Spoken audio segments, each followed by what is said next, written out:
Welcome back to another Torah Tuesday. I'm really excited about this week's insight because this is one of my favorite things about Exodus chapter 1. Today we're going to talk about the women in Exodus chapter 1. Maybe you haven't noticed this before. Pharaoh is never named in the book of Exodus. Pharaoh is not a name, it's a title. So any king of Egypt is called a pharaoh. We're not told which pharaoh this is, and that's one of the conundrums that Bible scholars have tried to solve and historians have tried to solve. But what is interesting is we do have names in Exodus chapter 1, and it's the names of the midwives.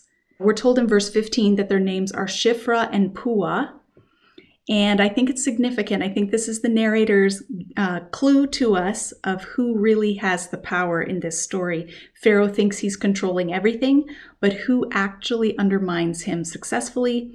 It's Shiphrah and Puah, these Hebrew midwives.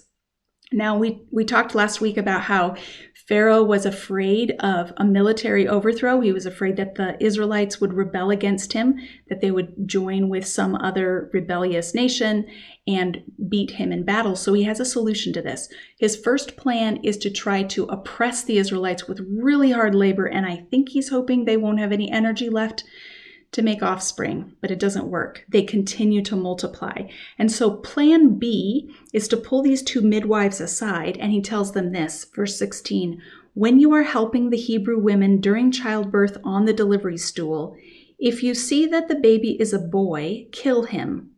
But if it is a girl, let her live." Now, I think in Pharaoh's mind, he's thinking, I'm afraid of soldiers coming after me, of armed rebels overthrowing my power. So I'll kill the boys when they're babies, and then they won't grow up to be soldiers. But in fact, it's the women who he allows to live who undermine him at every turn in Exodus chapter 1. So, and the word for let her live in Hebrew is vachaya. So remember that, vachaya. He's going to let the girls vachaya. Well, the midwives don't obey him. They defy him. As they do their duties, they do not kill the baby boys like they're supposed to. And so he summons them and says, "Why have you done this? Why have you let the boys live?" And the midwives answer him, "Hebrew women are not like Egyptian women. They are vigorous," and the word for vigorous in Hebrew is chayot. It's the same word. They're lively, and they give birth before the midwives arrive. So Pharaoh thinks, let's let the girls live, but it's their living, the living of the women, who actually are his main problem, because they give birth before the midwives come. At least that's what the midwives report, and the people continue to increase. So then he goes with plan C, which is every Hebrew boy that is born you must throw into the Nile, but let every girl live. And again, he's telling them to let them, to vachaya them, to let them be alive. And the story doesn't end here. In chapter 2, it's Moses' mother and Moses' sister who defy Pharaoh's orders by saving Moses' life. Now, they technically obey Pharaoh by putting Moses in the Nile, but they do so in a way that will spare him, they hope. And then eventually Pharaoh's own daughter defies him by drawing this baby out of the water, seeing his cries, hearing him, and having compassion on him and letting him live.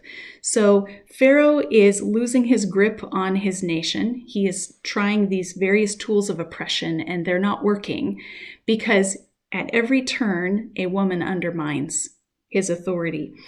Just a look ahead to chapter 5, we see that Moses is about to die in chapter 5 because he's failed to circumcise his sons, and his wife saves his life there too.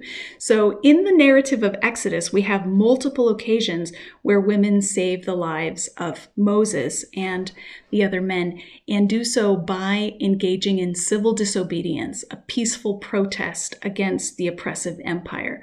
None of them overstep the bounds of their family role, their midwife, wife, sister, daughter, mother. They're all fulfilling their normal roles in that society, and yet they're doing so in ways that defy Pharaoh subversively.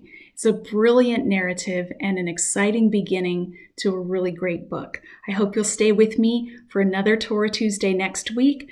In the meantime, I would love for you to share the word with friends of yours who you think might find this interesting. And I'd love to know if you've heard this before, if you've noticed this before about the women in Exodus. Drop me a comment below and tell me what you think. Have a great week.